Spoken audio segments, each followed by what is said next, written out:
For today's experiment, I will be explaining the 5 different electron domain geometries using balloons.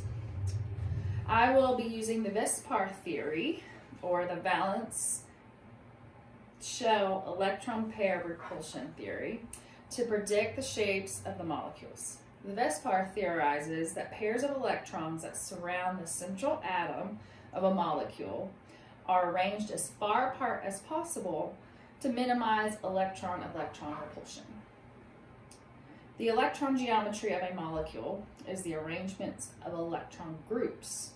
If there are lone pairs of electrons that are part of the molecule, it will change the molecular geometry, but not the electron geometry.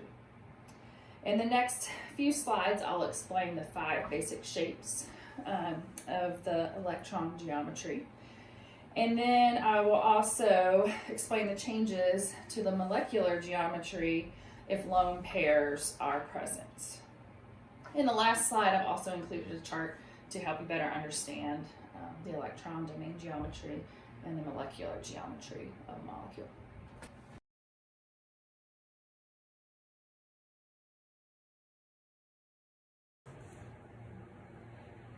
Okay, the first electron domain geometry is linear. There are a total of 2 electron domains. Atom A is in the middle with 2 B atoms on the outside and 2 electron clouds. The angles of this molecule we can see is 180 degrees.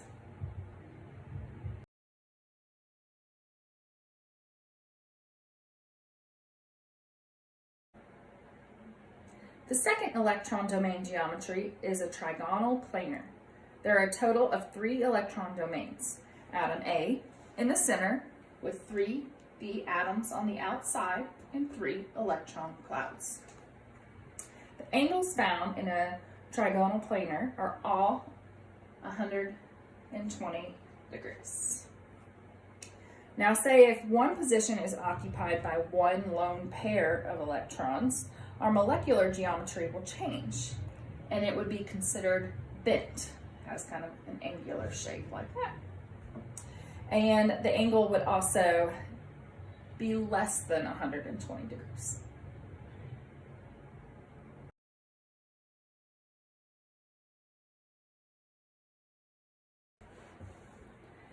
The third electron domain geometry is a tetrahedral. There are a total of 4 electron domains. Atom A is in the middle with 4 B atoms on the outside, 2, 3, and the 4th one in the back, and then 4 electron clouds. The angles found in this molecule are all 109.5 degrees.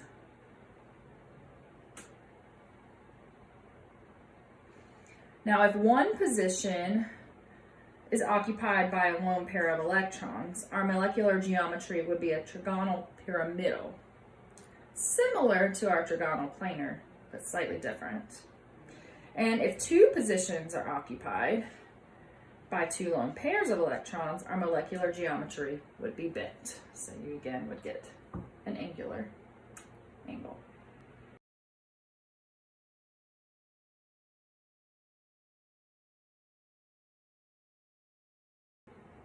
The fourth electron domain geometry is a trigonal bipyramidal. Again, atom A is in the center with 5 B atoms on the outside. And then 5 electron clouds also. The angles found in a trigonal pyramidal molecule are 120 degrees and 90 degrees.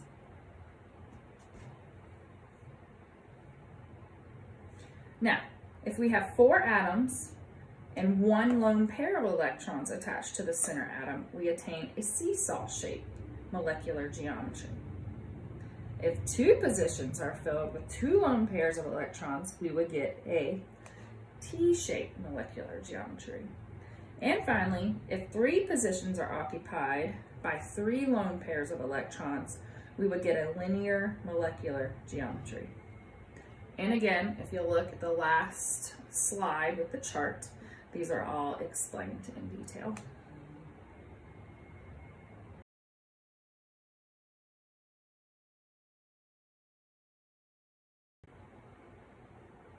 The fifth and final electron domain geometry is my favorite, the octahedral.